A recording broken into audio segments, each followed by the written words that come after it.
ಎಲ್ರಿಗೂ ನಮಸ್ಕಾರ. ನಾನು ಭರತ್. ಧರ್ಮ, ನಂಬಿಕೆ, ಶ್ರದ್ಧೆ ಕೋಟ್ಯಂತರ ಜನರಿಗೆ ಇದು ಜೀವನದ ದಾರಿ.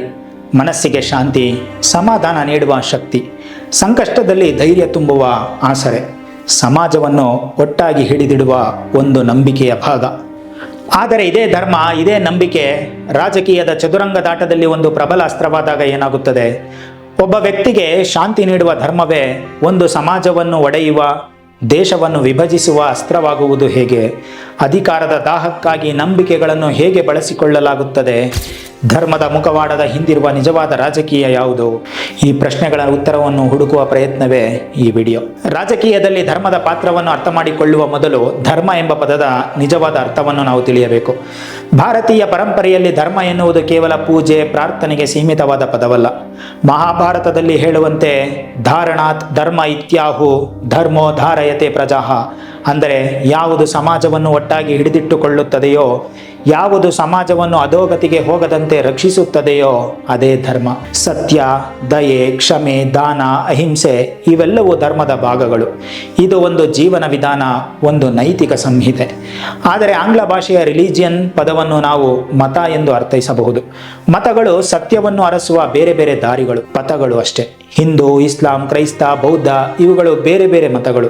ಯಾವಾಗ ರಾಜಕೀಯ ಲಾಭಕ್ಕಾಗಿ ಧರ್ಮದ ವಿಶಾಲವಾದ ಎಲ್ಲರನ್ನು ಒಳಗೊಳ್ಳುವ ಅರ್ಥವನ್ನು ಬದಿಗಿಟ್ಟು ಅದನ್ನು ಒಂದು ನಿರ್ದಿಷ್ಟ ಮತಕ್ಕೆ ಸೀಮಿತಗೊಳಿಸಲಾಗುತ್ತದೆಯೋ ಆಗಲೇ ಸಂಘರ್ಷದ ಬೀಜ ಬಿತ್ತಲಾಗುತ್ತದೆ. ರಾಜಕೀಯ ನಾಯಕರು ಧರ್ಮವನ್ನು ಒಂದು ಮತದ ಗುರುತಾಗಿ ಪರಿವರ್ತಿಸುತ್ತಾರೆ. ಆಗ ನಮ್ಮ ಧರ್ಮ ಶ್ರೇಷ್ಠ, ಇತರರ ಧರ್ಮ ಕನಿಷ್ಠ ಅಥವಾ ಅಪಾಯಕಾರಿ ಎಂಬ ಭಾವನೆ ಹುಟ್ಟುತ್ತದೆ. ಸತ್ಯ, ದಯೆಯಂತಹ ಸಾರ್ವತ್ರಿಕ ಮೌಲ್ಯಗಳ ಬದಲು ದೇವಾಲಯ, ಮಸೀದಿ, ಚರ್ಚ್ನಂತಹ ಬಾಹ್ಯ ಚಿಹ್ನೆಗಳು ರಾಜಕೀಯದ ಕೇಂದ್ರ ಬಿಂದುವಾಗುತ್ತದೆ. ಈ ಅರ್ಥದ ಪರಿವರ್ತನೆಯೇ ಧರ್ಮವನ್ನು ರಾಜಕೀಯ ಅಸ್ತ್ರವಾಗಿ ಬಳಸಿಕೊಳ್ಳುವ ಮೊದಲ ಹೆಜ್ಜೆ. ಧರ್ಮವನ್ನು ಅಧಿಕಾರ ವಿಸ್ತರಣೆಗೆ ಬಳಸಿಕೊಂಡ ಉದಾಹರಣೆಗಳು ಜಗತ್ತಿನ ಇತಿಹಾಸದುದ್ದಕ್ಕೂ ಸಿಗುತ್ತವೆ. ಇದು ಕೇವಲ ಒಂದು ದೇಶಕ್ಕೆ ಅಥವಾ ಒಂದು ಕಾಲಕ್ಕೆ ಸೀಮಿತವಾದ ವಿದ್ಯಮಾನವಲ್ಲ. ಕ್ರಿಸ್ತಪೂರ್ವ 9ನೇ ಶತಮಾನದಲ್ಲಿ ಪ್ರಾಚೀನ ಅಸೇರಿಯನ್ ಸಾಮ್ರಾಜ್ಯದ ರಾಜರು ತಮ್ಮ ಯುದ್ಧ ದೇವತೆಯಾದ ಅಶೂರ್ನ ಅಣತಿಯಂತೆ ಸಾಮ್ರಾಜ್ಯವನ್ನು ವಿಸ್ತರಿಸುತ್ತಿದ್ದೇವೆ ಎಂದು ಘೋಷಿಸಿದರು. ವಿಜಯವನ್ನು ಧಾರ್ಮಿಕ ಕರ್ತವ್ಯವೆಂದು ಬಿಂಬಿಸಿ ಕ್ರೂರ ಮಿಲಿಟರಿ ಕಾರ್ಯಾಚರಣೆಗಳನ್ನು ಕೂಡ ಸಮರ್ಥಿಸಿಕೊಂಡರು. 11ನೇ ಶತಮಾನದಲ್ಲಿ ಪೋಪ್ 2ನೇ ಅರ್ಬನ್ ಮುಸ್ಲಿಮರ ನಿಯಂತ್ರಣದಲ್ಲಿದ್ದ ಜೆರುಸಲೆಮನ್ನು ಮರಳಿ ಪಡೆಯಲು ಧರ್ಮಯುದ್ಧಕ್ಕೆ, ಕ್ರುಸೇಡ್ಗೆ ಕರೆ ನೀಡಿದರು. ದೇವರ ಹೆಸರಿನಲ್ಲಿ ಸಾವಿರಾರು ಕ್ರಿಶ್ಚಿಯನ್ ಸೈನಿಕರು ಯುರೋಪಿನಾದ್ಯಂತ ಮೆರವಣಿಗೆ ನಡೆಸಿ ಜೆರುಸಲೆಂ ತಲುಪಿ ಅಲ್ಲಿ ಮುಸ್ಲಿಮರು ಮತ್ತು ಯಹೂದಿಗಳನ್ನು ಕೊಂದು ಹಾಕಿದರು. ಇದು ಧರ್ಮದ ಹೆಸರಿನಲ್ಲಿ ನಡೆದ ಅತ್ಯಂತ ರಕ್ತಸಿಕ್ತ ಸಂಘರ್ಷಗಳಲ್ಲಿ ಒಂದು. 15ನೇ ಶತಮಾನದಲ್ಲಿ ಸ್ಪ್ಯಾನಿಷ್ ವಸಾಹತುಶಾಹಿಗಳು ಅಮೆರಿಕ ಖಂಡವನ್ನು ತಲುಪಿದಾಗ ಅವರ ಕೈಯಲ್ಲೊಂದು ದಾಖಲೆ ಇತ್ತು, ರಿಕ್ವೆರಿಮೆಂಟೋ. ಸ್ಥಳೀಯ ಜನರಿಗೆ ಇದನ್ನು ಓದಿ ಹೇಳಿ ಕ್ರಿಶ್ಚಿಯನ್ ಧರ್ಮಕ್ಕೆ ಮತಾಂತರವಾಗಿ ಇಲ್ಲವೇ ಯುದ್ಧಕ್ಕೆ ಸಿದ್ಧರಾಗಿ ಎಂದು ಬೆದರಿಸಲಾಗುತ್ತಿತ್ತು. ಪೋಪ್ನ ಆಶೀರ್ವಾದದೊಂದಿಗೆ ನಡೆದ ಈ ದಂಡಯಾತ್ರೆಯು ಧರ್ಮದ ಮುಖವಾಡದಡಿಯಲ್ಲಿ ಸ್ಥಳೀಯ ಸಂಪನ್ಮೂಲಗಳ ಲೂಟಿ ಮತ್ತು ಜನರ ಶೋಷಣೆಯಾಗಿತ್ತು. 16ನೇ ಶತಮಾನದಲ್ಲಿ ಭಾರತದ ಗೋವಾವನ್ನು ವಶಪಡಿಸಿಕೊಂಡ ಪೋರ್ಚುಗೀಸರು ಕ್ಯಾಥೋಲಿಕ್ ಅಲ್ಲದ ಧರ್ಮಗಳನ್ನು ಹತ್ತಿಕ್ಕಲು ಗೋವಾ ಇನ್ಕ್ವಿಸಿಷನ್ ಅಂದರೆ ಧಾರ್ಮಿಕ ವಿಚಾರಣೆ ಸ್ಥಾಪಿಸಿದರು. ಅವರು ಹಿಂದೂ ದೇವಾಲಯಗಳನ್ನು ನಾಶಪಡಿಸಿ ಸಾಮೂಹಿಕ ಮತಾಂತರಗಳನ್ನು ನಡೆಸಿದರು. ಇದರ ಹಿಂದಿನ ಉದ್ದೇಶ ಕೇವಲ ಧಾರ್ಮಿಕವಲ್ಲ, ಬದಲಾಗಿ ಮಸಾಲೆ ಪದಾರ್ಥಗಳ ವ್ಯಾಪಾರದ ಮಾರ್ಗಗಳ ಮೇಲೆ ಸಂಪೂರ್ಣ ನಿಯಂತ್ರಣ ಸಾಧಿಸುವುದಾಗಿತ್ತು. 19ನೇ ಶತಮಾನದಲ್ಲಿ ಆಫ್ರಿಕಾವನ್ನು ವಶಪಡಿಸಿಕೊಂಡ ಯುರೋಪಿಯನ್ ಶಕ್ತಿಗಳು ತಮ್ಮ ಸಾಮ್ರಾಜ್ಯವನ್ನು ವೈಟ್ ಮೆನ್ಸ್ ಬರ್ಡನ್ ಅಂದರೆ ಶ್ವೇತವರ್ಣೀಯರ ಹೊಣೆ ಎಂಬ ಧಾರ್ಮಿಕ ಮತ್ತು ನೈತಿಕ ಹೊದಿಕೆ ಬಡಿಯಲ್ಲಿ ಸಮರ್ಥಿಸಿಕೊಂಡವು. ಕ್ರಿಶ್ಚಿಯನ್ ಮಿಷನರಿಗಳ ಕೆಲಸವು ಆಫ್ರಿಕಾದ ಸಂಪನ್ಮೂಲಗಳ ಕ್ರೂರ ಶೋಷಣೆಗೆ ಒಂದು ನೆಪವಾಗಿತ್ತಷ್ಟೇ. ಈ ಎಲ್ಲ ಉದಾಹರಣೆಗಳು ಒಂದೇ ಸತ್ಯವನ್ನು ಹೇಳುತ್ತವೆ. ಇತಿಹಾಸದುದ್ದಕ್ಕೂ ರಾಜಕೀಯ ಮತ್ತು ಆರ್ಥಿಕ ಗುರಿಗಳನ್ನು ಸಾಧಿಸಲು ಧರ್ಮವನ್ನು ಒಂದು ಪ್ರಬಲ ಸಮರ್ಥನೆಯಾಗಿ, ಒಂದು ಮಾರಕ ಅಸ್ತ್ರವಾಗಿ ಬಳಸಿಕೊಳ್ಳಲಾಗಿದೆ. ಭಾರತದ ಇತಿಹಾಸದಲ್ಲಿಯೂ ಧರ್ಮ ಮತ್ತು ರಾಜನೀತಿಯ ಸಂಬಂಧ ಅತ್ಯಂತ ಸಂಕೀರ್ಣವಾಗಿದೆ. ಇಲ್ಲಿನ ಚಕ್ರವರ್ತಿಗಳು ಧರ್ಮವನ್ನು ಸಾಮ್ರಾಜ್ಯವನ್ನು ಒಗ್ಗೂಡಿಸಲು ಮತ್ತು ಕೆಲವೊಮ್ಮೆ ವಿಭಜಿಸಲು ಕೂಡ ಬಳಸಿದ್ದಾರೆ. ಕ್ರಿಸ್ತಪೂರ್ವ 3ನೇ ಶತಮಾನದಲ್ಲಿ ಕಳಿಂಗ ಯುದ್ಧದ ಭೀಕರ ರಕ್ತಪಾತವನ್ನು ಕಂಡ ನಂತರ ಮೌರ್ಯ ಸಾಮ್ರಾಟ ಅಶೋಕನ ಮನಸ್ಸು ಬದಲಾಯಿತು. ಅವನು ಭೇರಿಘೋಷ ಅಂದರೆ ಯುದ್ಧದ ಮೂಲಕ ವಿಜಯವನ್ನು ತ್ಯಜಿಸಿ ಧಮ್ಮಘೋಷ ಅಂದರೆ ಧರ್ಮದ ಮೂಲಕ ವಿಜಯದ ಹಾದಿ ಹಿಡಿದ. ಅಶೋಕನ ಧರ್ಮ ಯಾವುದೇ ಒಂದು ನಿರ್ದಿಷ್ಟ ಮತವಾಗಿರಲಿಲ್ಲ. ಅದು ಅಹಿಂಸೆ, ಸಹಿಷ್ಣುತೆ, ಹಿರಿಯರಿಗೆ ಗೌರವ ಮತ್ತು ಸಾಮಾಜಿಕ ಕಲ್ಯಾಣವನ್ನು ಆಧರಿಸಿದ ಒಂದು ನೈತಿಕ ಸಂಹಿತೆಯಾಗಿತ್ತು. ಇದು ಅಶೋಕನ ಒಂದು ಅದ್ಭುತ ರಾಜಕೀಯ ತಂತ್ರವಾಗಿತ್ತು. ತನ್ನ ವಿಶಾಲ ಬಹುಧಾರ್ಮಿಕ ಮತ್ತು ಬಹುಜನಾಂಗೀಯ ಸಾಮ್ರಾಜ್ಯವನ್ನು ಕೇವಲ ಸೇನಾಬಲದಿಂದ ಆಳುವುದು ಅಸಾಧ್ಯವೆಂದು ಅರಿತಿದ್ದ ಅಶೋಕ ಧಮ್ಮದ ಮೂಲಕ ಎಲ್ಲ ಪ್ರಜೆಗಳನ್ನು ಒಂದು ಸಾಮಾನ್ಯ ನೈತಿಕ ಚೌಕಟ್ಟಿನಡಿಯಲ್ಲಿ ಒಂದುಗೂಡಿಸಿದನು. ಇದು ಸಾಮಾಜಿಕ ಸುವ್ಯವಸ್ಥೆ ಮತ್ತು ರಾಜಕೀಯ ಸ್ಥಿರತೆಯನ್ನು ಖಾತ್ರಿಪಡಿಸಿತು. ಬೌದ್ಧ ಧರ್ಮಕ್ಕೆ ರಾಜಾಶ್ರಯ ನೀಡುವ ಮೂಲಕ ತನ್ನ ಆಡಳಿತದ ನ್ಯಾಯಸಮ್ಮತತೆಯನ್ನು ಧಾರ್ಮಿಕ ಸಂಸ್ಥೆಗಳ ಬೆಂಬಲದಿಂದಲೂ ಪಡೆದುಕೊಂಡನು. ಅಶೋಕನು ಧರ್ಮವನ್ನು ಸಮಾಜವನ್ನು ಒಗ್ಗೂಡಿಸುವ ಒಂದು ನೈತಿಕ ಅಂಟುವಿನಂತೆ ಬಳಸಿದನು. ಸುಮಾರು 1800 ವರ್ಷಗಳ ನಂತರ ಮೊಘಲ್ ಸಾಮ್ರಾಜ್ಯದಲ್ಲಿ ನಾವು ಇದೇ ರೀತಿಯ 2 ವಿಭಿನ್ನ ರಾಜಕೀಯ ಪ್ರಯೋಗಗಳನ್ನು ಕಾಣುತ್ತೇವೆ. ಸಾಮ್ರಾಟ್ ಅಕ್ಬರ್ ತನ್ನ ಬಹುಸಂಖ್ಯಾತ ಹಿಂದೂ ಪ್ರಜೆಗಳನ್ನು ಆಳಲು ಸುಲ್-ಇ-ಕುಲ್ ಅಂದರೆ ಸಾರ್ವತ್ರಿಕ ಶಾಂತಿಯ ನೀತಿಯನ್ನು ಜಾರಿಗೆ ತಂದನು.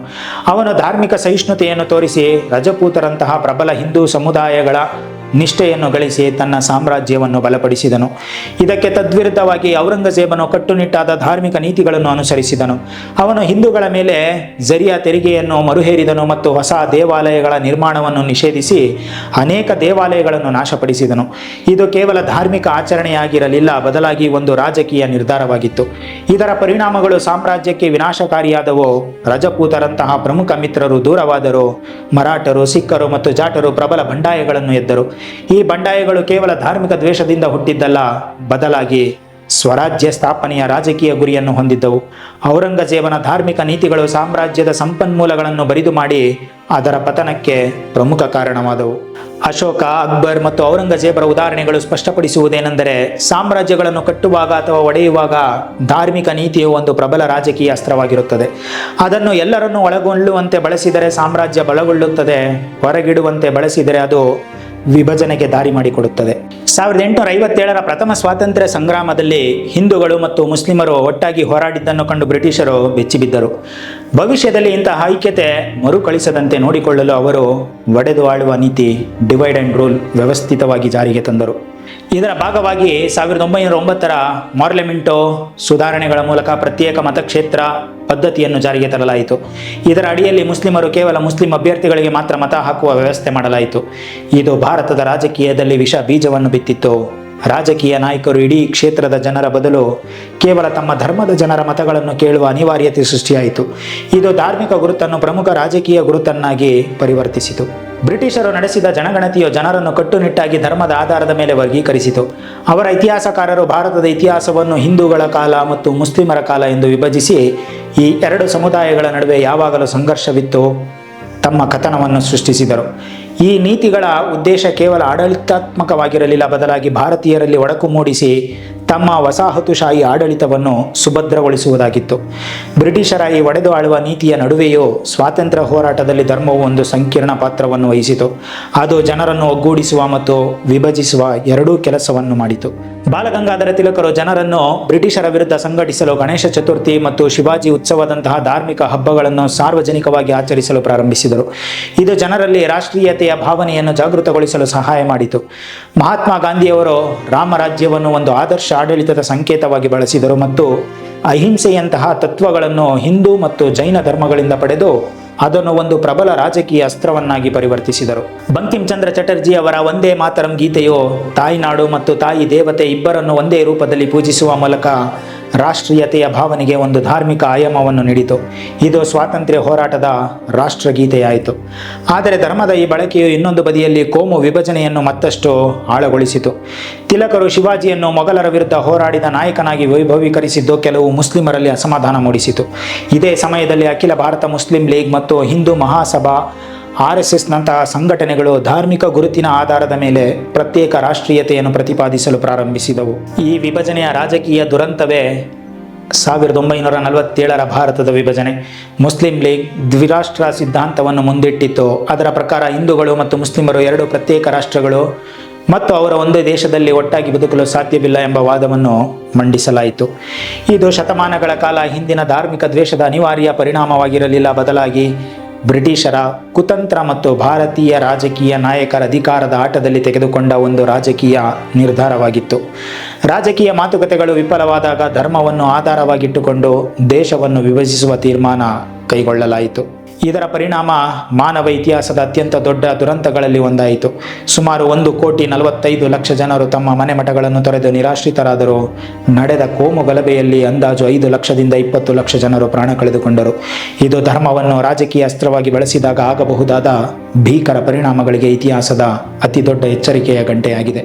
ವಿಭಜನೆಯ ಕರಾಳ ನೆರಳಿನಲ್ಲಿ ಸ್ವತಂತ್ರ ಭಾರತದ ನಾಯಕರು ದೇಶವನ್ನು ಒಂದು ಜಾತ್ಯತೀತ ಗಣರಾಜ್ಯವನ್ನಾಗಿ ಕಟ್ಟಲು ನಿರ್ಧರಿಸಿದರು. ಆದರೆ ಭಾರತದ ಜಾತ್ಯತೀತತೆ ಪಾಶ್ಚಿಮಾತ್ಯ ದೇಶಗಳಿಂದ ಭಿನ್ನವಾಗಿದೆ. ಪಶ್ಚಿಮದಲ್ಲಿ ಜಾತ್ಯತೀತ ಎಂದರೆ ಧರ್ಮ ಮತ್ತು ರಾಜ್ಯದ ಸಂಪೂರ್ಣ ಪ್ರತ್ಯೇಕತೆ. ಆದರೆ ಭಾರತದಲ್ಲಿ ಸರ್ವಧರ್ಮ ಸಮಭಾವ ಅಥವಾ ತಾತ್ವಿಕ ಅಂತರದ ಮಾದರಿಯನ್ನು ಅಳವಡಿಸಿಕೊಳ್ಳಲಾಯಿತು. ಇದರರ್ಥ ರಾಜ್ಯಕ್ಕೆ ತನ್ನದೇ ಆದ ಅಧಿಕೃತ ಧರ್ಮವಿರುವುದಿಲ್ಲ, ಆದರೆ ಅದು ಎಲ್ಲ ಧರ್ಮಗಳನ್ನು ಸಮಾನವಾಗಿ ಕಾಣುತ್ತದೆ. ಆದರೆ ಅಗತ್ಯವಿದ್ದಾಗ ಸಾಮಾಜಿಕ ಸುಧಾರಣೆಗಾಗಿ ಧಾರ್ಮಿಕ ವಿಷಯಗಳಲ್ಲಿ ಮಧ್ಯಪ್ರವೇಶಿಸುವ ಅಧಿಕಾರವನ್ನು ರಾಜ್ಯವು ಹೊಂದಿದೆ. ಸಂವಿಧಾನದ 25ರಿಂದ 28ನೇ ವಿಧಿಗಳು ಪ್ರತಿಯೊಬ್ಬ ನಾಗರಿಕನಿಗೆ ಧಾರ್ಮಿಕ ಸ್ವಾತಂತ್ರ್ಯವನ್ನು ಖಾತರಿಪಡಿಸುತ್ತವೆ. ಆದರೆ ಸಾರ್ವಜನಿಕ ಸುವ್ಯವಸ್ಥೆ, ನೈತಿಕತೆ ಮತ್ತು ಆರೋಗ್ಯದ ಮಿತಿಗಳಿಗೆ ಒಳಪಟ್ಟು 1994ರ SR ಬೊಮ್ಮಾಯಿ ಪ್ರಕರಣದಲ್ಲಿ ಸುಪ್ರೀಂ ಕೋರ್ಟ್ ಜಾತ್ಯತೀತೆಯನ್ನು ಸಂವಿಧಾನದ ಮೂಲಭೂತ ರಚನೆಯ ಭಾಗವೆಂದು ಘೋಷಿಸಿತು. ಅಂದರೆ ಅದನ್ನು ಸಂಸತ್ತು ಕೂಡ ಬದಲಾಯಿಸಲು ಸಾಧ್ಯವಿಲ್ಲ. ಭಾರತದ ಈ ವಿಶಿಷ್ಟ ಜಾತ್ಯತೀತ ಮಾದರಿಯು ಧಾರ್ಮಿಕ ವೈವಿಧ್ಯತೆಯನ್ನು ಗೌರವಿಸುತ್ತಲೇ ಸಾಮಾಜಿಕ ಸುಧಾರಣೆಗೆ ಅವಕಾಶ ನೀಡುತ್ತದೆ.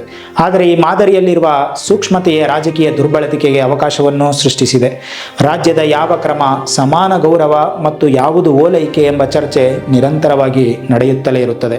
ಸ್ವತಂತ್ರ ಭಾರತದ ರಾಜಕೀಯದಲ್ಲಿ ಓಲೈಕೆ ರಾಜಕಾರಣ ಅಥವಾ ತುಷ್ಟೀಕರಣ ನೀತಿ, ಅಪೀಸ್ಮೆಂಟ್ ಪಾಲಿಟಿಕ್ಸ್ ಎಂಬ ಪದವು ಆಗಾಗ್ಗೆ ಕೇಳಿಬಂದಿರುತ್ತದೆ. ಇದರರ್ಥ ಚುನಾವಣೆಯಲ್ಲಿ ಒಂದು ನಿರ್ದಿಷ್ಟ ಸಮುದಾಯದ ಮತಗಳನ್ನು ಪಡೆಯಲು ರಾಜಕೀಯ ಪಕ್ಷಗಳು ಆ ಸಮುದಾಯದ ನಾಯಕರಿಗೆ ಅಥವಾ ಭಾವನೆಗಳಿಗೆ ವಿಶೇಷ ರಿಯಾಯಿತಿಯನ್ನು ನೀಡುವುದು. ಇದು ಮತ ಬ್ಯಾಂಕ್ ರಾಜಕಾರಣದ ಒಂದು ಭಾಗವಾಗಿದೆ. ಇದಕ್ಕೆ ಅತ್ಯಂತ ಪ್ರಮುಖ ಉದಾಹರಣೆ 1985ರ ಶಾಬಾನು ಪ್ರಕರಣ. ಶಾಬಾನು ಎಂಬ ವಿಚ್ಛೇದಿತ ಮುಸ್ಲಿಂ ಮಹಿಳೆಗೆ ಸುಪ್ರೀಂ ಕೋರ್ಟ್ ಜಾತ್ಯತೀತ ಕಾನೂನಾದ ಕ್ರಿಮಿನಲ್ ಪ್ರೊಸೀಜರ್ ಕೋಡ್ನ ಸೆಕ್ಷನ್ 125ರ ಅಡಿಯಲ್ಲಿ ಜೀವನಾಂಶ ನೀಡುವಂತೆ ತೀರ್ಪು ನೀಡಿತು. ಆದರೆ ಇದು ತಮ್ಮ ಧಾರ್ಮಿಕ ವೈಯಕ್ತಿಕ ಕಾನೂನಲ್ಲಿ ಹಸ್ತಕ್ಷೇಪ ಎಂದು ಕೆಲವು ಸಂಪ್ರದಾಯವಾದಿ ಮುಸ್ಲಿಂ ಮುಖಂಡರು ತೀವ್ರವಾಗಿ ವಿರೋಧಿಸಿದರು. ಈ ರಾಜಕೀಯ ಒತ್ತಡಕ್ಕೆ ಮಣಿದ ಅಂದಿನ ರಾಜೀವ್ ಗಾಂಧಿ ಸರ್ಕಾರ 1986ರಲ್ಲಿ ಮುಸ್ಲಿಂ ಮಹಿಳೆಯರ ವಿಚ್ಛೇದನದ ಮೇಲಿನ ಹಕ್ಕುಗಳ ರಕ್ಷಣೆ ಕಾಯ್ದೆಯನ್ನು ಜಾರಿಗೆ ತಂದು ಸುಪ್ರೀಂ ಕೋರ್ಟ್ನ ತೀರ್ಪನ್ನು ದುರ್ಬಲಗೊಳಿಸಿತು. ಈ ಘಟನೆಯು ಭಾರತದ ರಾಜಕೀಯದ ಮೇಲೆ ದೂರಗಾಮಿ ಪರಿಣಾಮ ಬೀರಿತು. ಇದನ್ನು ಅಲ್ಪಸಂಖ್ಯಾತರ ಓಲೈಕೆ ಮತ್ತು ಹುಸಿ ಜಾತ್ಯತೀತತೆ ಎಂದು ಬಣ್ಣಿಸಿದ ಹಿಂದೂ ಬಲಪಂಥೀಯ ಸಂಘಟನೆಗಳು ಬಹುಸಂಖ್ಯಾತ ಹಿಂದೂಗಳನ್ನು ಸಂಘಟಿಸಲು ಇದನ್ನೊಂದು ಪ್ರಬಲ ಅಸ್ತ್ರವಾಗಿ ಬಳಸಿಕೊಂಡವು. ಶಾಬಾನು ಪ್ರಕರಣದ ನಂತರ ಭಾರತದ ರಾಜಕೀಯವು ಧಾರ್ಮಿಕ ಧ್ರುವೀಕರಣದ ಹೊಸ ಹಂತವನ್ನು ಪ್ರವೇಶಿಸಿತು. ಇದಕ್ಕೆ ಪ್ರಮುಖ ವೇದಿಕೆಯಾಗಿದ್ದು ರಾಮ ಜನ್ಮಭೂಮಿ ಚಳವಳಿ. ಅಯೋಧ್ಯೆಯಲ್ಲಿ ಬಾಬರಿ ಮಸೀದಿ ಇದ್ದ ಸ್ಥಳದಲ್ಲಿ ರಾಮ ಮಂದಿರವನ್ನು ನಿರ್ಮಿಸಬೇಕೆಂಬ ಬೇಡಿಕೆಯನ್ನು ವಿಶ್ವ ಹಿಂದೂ ಪರಿಷತ್ ಮುಂದಿಟ್ಟಿತ್ತು ಮತ್ತು ಭಾರತೀಯ ಜನತಾ ಪಕ್ಷ ಇದಕ್ಕೆ ತನ್ನ ರಾಜಕೀಯ ದನಿಯಾಯಿತು. 1990ರಲ್ಲಿ ಬಿಜೆಪಿ ನಾಯಕ LK ಅಡ್ವಾಣಿಯವರು ರಥಯಾತ್ರೆಯನ್ನು ಪ್ರಾರಂಭಿಸಿದರು. ಇದು ಧಾರ್ಮಿಕ ಸಂಕೇತವನ್ನು ಬಳಸಿಕೊಂಡು ಹಿಂದೂಗಳ ಭಾವನೆಗಳನ್ನು ಕೆರಳಿಸಿ ರಾಜಕೀಯವಾಗಿ ಸಂಘಟಿಸುವ ಒಂದು ಯಶಸ್ವಿ ತಂತ್ರವಾಗಿತ್ತು. ಈ ಯಾತ್ರೆಯು ದೇಶದಾದ್ಯಂತ ಕೋಮು ಗಲಭೆಗಳಿಗೆ ಕಾರಣವಾದರೂ ಬಿಜೆಪಿಯ ರಾಜಕೀಯ ಶಕ್ತಿಯನ್ನು ಅಗಾಧವಾಗಿ ಹೆಚ್ಚಿಸಿತು. 1984ರಲ್ಲಿ ಕೇವಲ 2 ಸಂಸದೀಯ ಸ್ಥಾನಗಳನ್ನು ಹೊಂದಿದ್ದ ಬಿಜೆಪಿ 1989ರ ಚುನಾವಣೆಯಲ್ಲಿ 88 ಸ್ಥಾನಗಳನ್ನು ಗೆದ್ದಿತು. ಈ ಚಳವಳಿಯ ಪರಾಕಾಷ್ಠೆಯಿಂದಾಗಿ 1992ರ ಡಿಸೆಂಬರ್ 6ರಂದು ಕರಸೇವಕರು ಬಾಬರಿ ಮಸೀದಿಯನ್ನು ಧ್ವಂಸಗೊಳಿಸಿದರು. ಈ ಘಟನೆಯು ಭಾರತದ ಜಾತ್ಯತೀತೆಯ ಮೇಲೆ ಒಂದು ದೊಡ್ಡ ಗಾಯವನ್ನು ಮಾಡಿತು ಮತ್ತು ದೇಶದ ರಾಜಕೀಯ ಭೂಪಟವನ್ನು ಶಾಶ್ವತವಾಗಿ ಬದಲಿಸಿತು. ಧಾರ್ಮಿಕ ರಾಷ್ಟ್ರೀಯತೆಯನ್ನು ಒಂದು ಪ್ರಬಲ ರಾಜಕೀಯ ಶಕ್ತಿಯನ್ನಾಗಿ ಮಾಡಿತು. ರಾಜಕೀಯದಲ್ಲಿ ಧರ್ಮದ ದುರ್ಬಳಕೆಯನ್ನು ತಡೆಯಲು ಭಾರತದಲ್ಲಿ ಕಾನೂನುಗಳಿಲ್ಲವೆಂದಿಲ್ಲ. ಪ್ರಜಾಪ್ರತಿನಿಧಿ ಕಾಯ್ದೆ 1951ರ ಸೆಕ್ಷನ್ 123 ಕ್ಲಾಸ್ 3ರ ಪ್ರಕಾರ ಧರ್ಮ, ಜಾತಿ, ಸಮುದಾಯ ಅಥವಾ ಭಾಷೆಯ ಆಧಾರದ ಮೇಲೆ ಮತ ಕೇಳುವುದು ಭ್ರಷ್ಟಾಚಾರ ಎಂದು ಪರಿಗಣಿಸಲಾಗುತ್ತದೆ. ಆದರೆ ಈ ಕಾನೂನು ಕೇವಲ ಕಾಗದದ ಮೇಲಿನ ಹುಲಿಯಾಗಿದೆ ಎಂಬ ಟೀಕೆಗಳಿವೆ. ಹಾಗೆಯೇ ಭಾರತೀಯ ದಂಡ ಸಂಹಿತೆ IPC ಸೆಕ್ಷನ್ 153A ಮತ್ತು 259A ಧರ್ಮದ ಆಧಾರದ ಮೇಲೆ ವಿವಿಧ ಗುಂಪುಗಳ ನಡುವೆ ದ್ವೇಷವನ್ನು ಉತ್ತೇಜಿಸುವುದು ಮತ್ತು ಧಾರ್ಮಿಕ ಭಾವನೆಗಳನ್ನು ಉದ್ದೇಶಪೂರ್ವಕವಾಗಿ ಕೆರಳಿಸುವುದನ್ನು ಶಿಕ್ಷಾರ್ಹ ಅಪರಾಧವೆಂದು ಪರಿಗಣಿಸುತ್ತವೆ. ಈ ಅಂಕಿಅಂಶಗಳು ತೋರಿಸುವುದೇನೆಂದರೆ ರಾಜಕೀಯ ಧ್ರುವೀಕರಣವು ಕೇವಲ ಭಾಷಣಗಳಿಗೆ ಸೀಮಿತವಾಗಿಲ್ಲ, ಅದು ಬೀದಿಗಳಲ್ಲಿ ಹಿಂಸಾಚಾರವಾಗಿ ಪರಿವರ್ತನೆಯಾಗುತ್ತದೆ. ಇಂತಹ ಗಲಭೆಗಳು ಕೇವಲ ಪ್ರಾಣಹಾನಿ ಮಾಡುವುದಲ್ಲದೆ ಅಪಾರ ಆರ್ಥಿಕ ನಷ್ಟಕ್ಕೂ ಕಾರಣವಾಗುತ್ತದೆ. ವ್ಯಾಪಾರ ವಹಿವಾಟುಗಳು ಸ್ಥಗಿತಗೊಳ್ಳುತ್ತವೆ, ಹೂಡಿಕೆದಾರರು ಹಿಂದೇಟು ಹಾಕುತ್ತಾರೆ ಮತ್ತು ಸಮಾಜದಲ್ಲಿ ಪರಸ್ಪರ ಅಪನಂಬಿಕೆಯ ವಾತಾವರಣ ನಿರ್ಮಾಣವಾಗುತ್ತದೆ. ಇದು ದೇಶದ ಸಾಮಾಜಿಕ ಸಾಮರಸ್ಯ ಮತ್ತು ಆರ್ಥಿಕ ಪ್ರಗತಿ ಎರಡಕ್ಕೂ ಮಾರಕ. ಕರ್ನಾಟಕದ ರಾಜಕೀಯದಲ್ಲಿ ಧರ್ಮದ ಪ್ರಭಾವವನ್ನು ಅರ್ಥ ಮಾಡಿಕೊಳ್ಳಲು ಇಲ್ಲಿನ ಮಠಗಳ ವಿಶಿಷ್ಟ ಪಾತ್ರವನ್ನು ನಾವು ಗಮನಿಸಬೇಕು. ಕರ್ನಾಟಕದಲ್ಲಿ ಮಠಗಳು ಕೇವಲ ಧಾರ್ಮಿಕ ಕೇಂದ್ರಗಳಲ್ಲ, ಅವು ಶಿಕ್ಷಣ, ಆರೋಗ್ಯ, ಸಮಾಜ ಸೇವೆ ಮತ್ತು ಸಮುದಾಯದ ಗುರುತಿನ ಪ್ರಬಲ ಕೇಂದ್ರಗಳಾಗಿವೆ. ರಾಜ್ಯದ ರಾಜಕೀಯದಲ್ಲಿ ಪ್ರಬಲವಾಗಿರುವ ಲಿಂಗಾಯತ, ಒಕ್ಕಲಿಗ, ದಲಿತ ಸಮುದಾಯಗಳ ಮಠಗಳು ತಮ್ಮ ಸಮುದಾಯದ ಮತದಾರರ ಮೇಲೆ ಅಪಾರ ಪ್ರಭಾವವನ್ನು ಹೊಂದಿವೆ. ಲಿಂಗಾಯತ ಮಠಗಳು ರಾಜ್ಯದ ಜನಸಂಖ್ಯೆಯ ಸುಮಾರು 19ರಷ್ಟಿರುವ ಲಿಂಗಾಯತರ ಸಮುದಾಯದ ಮತಗಳನ್ನು ಸೆಳೆಯಲು ಸಿದ್ಧಗಂಗಾ, ಮುರುಘಾ, ಸಿರಿಗೆರೆಯಂತಹ ಮಠಗಳ ಬೆಂಬಲ ಅತ್ಯಂತ ನಿರ್ಣಾಯಕ. ಸುಮಾರು 15% ಜನಸಂಖ್ಯೆ ಹೊಂದಿರುವ ಒಕ್ಕಲಿಗ ಸಮುದಾಯದ ಮೇಲೆ ಆದಿಚುಂಚನಗಿರಿ ಮಠವು ಪ್ರಬಲ ಹಿಡಿತವನ್ನು ಹೊಂದಿದೆ. ಮಾದಾರ ಚೆನ್ನಯ್ಯ ಗುರುಪೀಠದಂತಹ ಮಠಗಳು ದಲಿತ ಸಮುದಾಯದ ರಾಜಕೀಯ ಆಕಾಂಕ್ಷೆಗಳಾದ ಒಳ ಮೀಸಲಾತಿಯಂತಹ ವಿಷಯಗಳಲ್ಲಿ ಪ್ರಮುಖ ಪಾತ್ರ ನಿರ್ವಹಿಸುತ್ತವೆ. ಈ ಕಾರಣದಿಂದ ಚುನಾವಣೆ ಸಮೀಪಿಸುತ್ತಿದ್ದಂತೆ ಎಲ್ಲಾ ಪಕ್ಷಗಳ ನಾಯಕರು ಮಠಯಾತ್ರೆಯನ್ನು ಕೈಗೊಳ್ಳುತ್ತಾರೆ. ಮಠಾಧೀಶರ ಆಶೀರ್ವಾದವನ್ನು ಪಡೆಯುವುದು ತಮ್ಮ ಪಕ್ಷಕ್ಕೆ ಆ ಸಮುದಾಯದ ಬೆಂಬಲವಿದೆ ಎಂದು ಬಿಂಬಿಸುವ ಒಂದು ಪ್ರಮುಖ ರಾಜಕೀಯ ತಂತ್ರವಾಗಿದೆ. ಕರ್ನಾಟಕದ ಸಮಕಾಲೀನ ರಾಜಕೀಯದಲ್ಲಿ ಐತಿಹಾಸಿಕ ಮತ್ತು ಸಾಂಸ್ಕೃತಿಕ ವಿಷಯಗಳನ್ನು ಹೇಗೆ ರಾಜಕೀಯ ವಿವಾದಗಳನ್ನಾಗಿ ಪರಿವರ್ತಿಸಲಾಗುತ್ತದೆ ಎಂಬುದಕ್ಕೆ ಹಲವಾರು ಉದಾಹರಣೆಗಳು ಕೂಡ ಇವೆ. ಟಿಪ್ಪು ಸುಲ್ತಾನನ ಇತಿಹಾಸದ ಬಗ್ಗೆ 2 ಬಲವಾದ ವಾದಗಳಿವೆ. ಒಂದು ಗುಂಪು ಅವನನ್ನು ಸ್ವಾತಂತ್ರ್ಯ ಹೋರಾಟಗಾರ ಮತ್ತು ಜಾತ್ಯತೀತ ಆಡಳಿತ ಎಂದು ಬಣ್ಣಿಸಿದರೆ, ಮತ್ತೊಂದು ಗುಂಪು ಅವನನ್ನು ಧರ್ಮಾಂಧ, ಕನ್ನಡ ವಿರೋಧಿ ಮತ್ತು ಕ್ರೂರಿ ಎಂದು ಚಿತ್ರಿಸುತ್ತದೆ. ಹಿಂದಿನ ರಾಜ್ಯ ಸರ್ಕಾರವು ಟಿಪ್ಪು ಜಯಂತಿಯನ್ನು ಅಧಿಕೃತವಾಗಿ ಆಚರಿಸಲು ನಿರ್ಧರಿಸಿದಾಗ ಅದು ಒಂದು ದೊಡ್ಡ ರಾಜಕೀಯ ವಿವಾದವಾಗಿ ಮಾರ್ಪಟ್ಟಿತು. ಒಂದು ಪಕ್ಷವು ಇದನ್ನು ಅಲ್ಪಸಂಖ್ಯಾತ ಮತಗಳನ್ನು ಓಲೈಸುವ ತಂತ್ರವೆಂದು ಹೇಳಿದರೆ, ವಿರೋಧ ಪಕ್ಷವು ಟಿಪ್ಪುವಿನ ಕರಾಳ ಮುಖವನ್ನು ಮುಂದಿಟ್ಟು ಬಹುಸಂಖ್ಯಾತ ಹಿಂದೂ ಮತಗಳನ್ನು ಕ್ರೋಢೀಕರಿಸಲು ಪ್ರಯತ್ನಿಸಿತು. ಇಲ್ಲಿ ಇತಿಹಾಸದ ಸತ್ಯಕ್ಕಿಂತ ರಾಜಕೀಯ ಲಾಭವೇ ಮುಖ್ಯವಾಯಿತು. ಉಡುಪಿಯ ಕೆಲವು ಕಾಲೇಜುಗಳಲ್ಲಿ ಪ್ರಾರಂಭವಾದ ಶಾಲಾ ಸಮವಸ್ತ್ರದ ನಿಯಮ ಕೆಲವೇ ದಿನಗಳಲ್ಲಿ ರಾಜ್ಯ ಮತ್ತು ರಾಷ್ಟ್ರ ಮಟ್ಟದ ಕೋಮು ಧ್ರುವೀಕರಣಕ್ಕೆ ವಿಷಯವಾಗಿ ಬೆಳೆಯಿತು. ಒಂದು ಕಡೆ ಇದನ್ನು ಧಾರ್ಮಿಕ ಸ್ವಾತಂತ್ರ್ಯ ಮತ್ತು ಅಲ್ಪಸಂಖ್ಯಾತರ ಹಕ್ಕು ಎಂದು ಬಿಂಬಿಸಲಾಯಿತು. ಮತ್ತೊಂದು ಕಡೆ ಇದನ್ನು ಶಿಕ್ಷಣದಲ್ಲಿ ಸಮಾನತೆ ಮತ್ತು ಜಾತ್ಯತೀತತೆಗೆ ಸವಾಲು ಎಂದು ಚಿತ್ರಿಸಲಾಯಿತು. ಸ್ಥಳೀಯ ಆಡಳಿತಾತ್ಮಕ ಸಮಸ್ಯೆಯಾಗಿದ್ದ ಇದು ರಾಜಕೀಯ ಪಕ್ಷಗಳು ಮತ್ತು ಅವುಗಳ ಸಂಘಟನೆಗಳ ಪ್ರವೇಶದಿಂದ ಚುನಾವಣೆಗೂ ಮುನ್ನ ಸಮಾಜವನ್ನು ಧರ್ಮದ ಆಧಾರದ ಮೇಲೆ ವಿಭಜಿಸುವ ಒಂದು ಪ್ರಬಲ ಅಸ್ತ್ರವಾಯಿತು. ಈ 2 ವಿವಾದಗಳು ತೋರಿಸುವುದೇನೆಂದರೆ, ಪ್ರಾದೇಶಿಕ ರಾಜಕೀಯದಲ್ಲಿ ಇತಿಹಾಸದ ವ್ಯಕ್ತಿಗಳು ಮತ್ತು ಸಾಂಸ್ಕೃತಿಕ ಚಿಹ್ನೆಗಳು ಸಮಕಾಲೀನ ಚುನಾವಣಾ ಗುರಿಗಳಿಗಾಗಿ ಹೇಗೆ ಬೇಕಾದರೂ ಮರುವ್ಯಾಖ್ಯಾನಿಸಿ ರಾಜಕೀಯ ಅಸ್ತ್ರವನ್ನಾಗಿ ಬಳಸಲಾಗುತ್ತದೆ. ಈ ವಿಡಿಯೋದುದ್ದಕ್ಕೂ ನಾವು ನೋಡಿದಂತೆ ಧರ್ಮವನ್ನು ರಾಜಕೀಯ ಅಸ್ತ್ರವಾಗಿ ಬಳಸುವ ತಂತ್ರಗಳು ಸ್ಪಷ್ಟವಾಗಿವೆ. ನಾವು ಮತ್ತು ಅವರು ಎಂಬ ನಿರೂಪಣೆಯನ್ನು ಸೃಷ್ಟಿಸುವುದು, ಧಾರ್ಮಿಕ ಚಿಹ್ನೆಗಳನ್ನು ರಾಜಕೀಯ ಸಂಘಟನೆಗೆ ಬಳಸುವುದು, ಓಲೈಕೆ ಮತ್ತು ಮತ ಬ್ಯಾಂಕ್ ರಾಜಕಾರಣ ಮಾಡುವುದು, ಬಡತನ, ನಿರುದ್ಯೋಗ, ಅಸಮಾನತೆಯಂತಹ ಜನರ ನಿಜವಾದ ಸಮಸ್ಯೆಗಳಿಂದ ಗಮನವನ್ನು ಬೇರೆಡೆಗೆ ಸೆಳೆಯಲಾಗುತ್ತದೆ.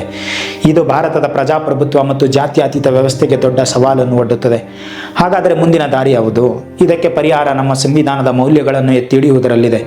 ಸಾಮಾಜಿಕ ಸಾಮರಸ್ಯವನ್ನು ಕಾಪಾಡುವುದು ಪ್ರತಿಯೊಬ್ಬ ನಾಗರಿಕನ ಜವಾಬ್ದಾರಿಯಾಗಿದೆ. ವಿಭಜನೆಯ ರಾಜಕೀಯವನ್ನು ಪ್ರಶ್ನಿಸುವುದು, ಧಾರ್ಮಿಕ ಘೋಷಣೆಗಳ ಬದಲು ಶಿಕ್ಷಣ, ಆರೋಗ್ಯ ಮತ್ತು ಉದ್ಯೋಗದಂತಹ ರಾಜಕೀಯ ನಾಯಕರನ್ನು ಹೊಣೆಗಾರರನ್ನಾಗಿ ಮಾಡುವುದು ಇಂದಿನ ಅಗತ್ಯವಾಗಿದೆ.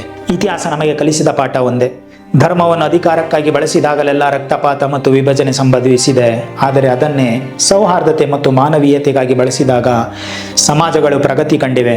ಅಂತಿಮವಾಗಿ ನಮ್ಮ ಸಮಾಜ ಯಾವ ದಾರಿಯಲ್ಲಿ ಸಾಗಬೇಕು ಎಂಬ ಆಯ್ಕೆ ರಾಜಕಾರಣಿಗಳ ಕೈಯಲ್ಲಿಲ್ಲ, ಅದು ನಮ್ಮೆಲ್ಲರ ಕೈಯಲ್ಲಿದೆ. ಧರ್ಮ ನಮ್ಮನ್ನು ಜೋಡಿಸಬೇಕೇ ಹೊರತು ಹೊಡೆಯಬಾರದು. ಆಯ್ಕೆ ನಮ್ಮೆಲ್ಲರದ್ದು. ಈ ವಿಡಿಯೋ ಬಗ್ಗೆ ನಿಮ್ಮ ಅನಿಸಿಕೆ ಏನು ಅನ್ನೋದನ್ನು ಕಮೆಂಟ್ನಲ್ಲಿ ತಿಳಿಸಿ. ಹಾಗೆ ಈ ವಿಡಿಯೋ ಇಷ್ಟ ಆಗಿದರೆ ಲೈಕ್ ಮಾಡಿ, ಶೇರ್ ಮಾಡಿ ಮತ್ತು ನಮ್ಮ ಚಾನಲ್ಗೆ ಸಬ್ಸ್ಕ್ರೈಬ್ ಆಗೋದನ್ನು ಮರಿಬೇಡಿ. ನಮಸ್ಕಾರ.